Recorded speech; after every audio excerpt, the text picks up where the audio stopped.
Well, it's been over half a year since my last video. Made quite a few changes to the MR-1, some I really like. I'm gonna go over them now with you and see what you guys think. Easily my favorite addition to the MR-1 is this MQL system. Minimum quantity lubricant, runs off of air power and siphons up a very little bit of lubricant up through this hose over the top and out that nozzle. No more clogged drains. Easy cleanup, dry, everything. It's perfect, love it. My second favorite mod I've made is the screen above the doors.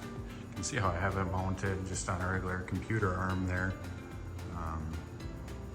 No more opening and closing the left door all the time to get to your computer screen. I use my keypad for most everything. So the amount of times that you're actually looking up at the screen is pretty minimal. My third favorite addition to the MR-1 is probably these Y-axis rail guards, I guess you would call them. Back there keeps the chips from going onto the Y rails. I got them from Jared White, who's a member of one of the Facebook MR-1 pages. Turned around, got them to me real quick.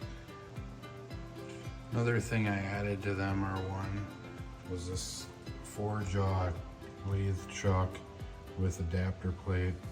This guy's name is Amos Dudley, another member of the MR-1 Facebook page. Had the CAD drawing for the adapter plate and all the information needed. It's come in handy. It's still a little tall, but most things fit underneath it. It's been pretty good. Not exactly why I am turning this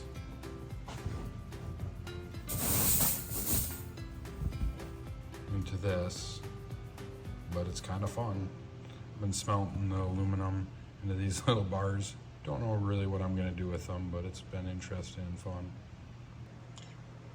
Well, I guess that's about it. I'm gonna try to put out a video of making one of these Turner's cube. I tried this. I did not want the inside to be separated from there. I've also not been able to finish one properly yet. So I'm gonna try. I think I got it this next time and we'll get her good. If you have any questions on any of the things that I've added to the MR-1 or anything, shoot me some comments. Let's see if I can get around to answering any questions you got. Thanks.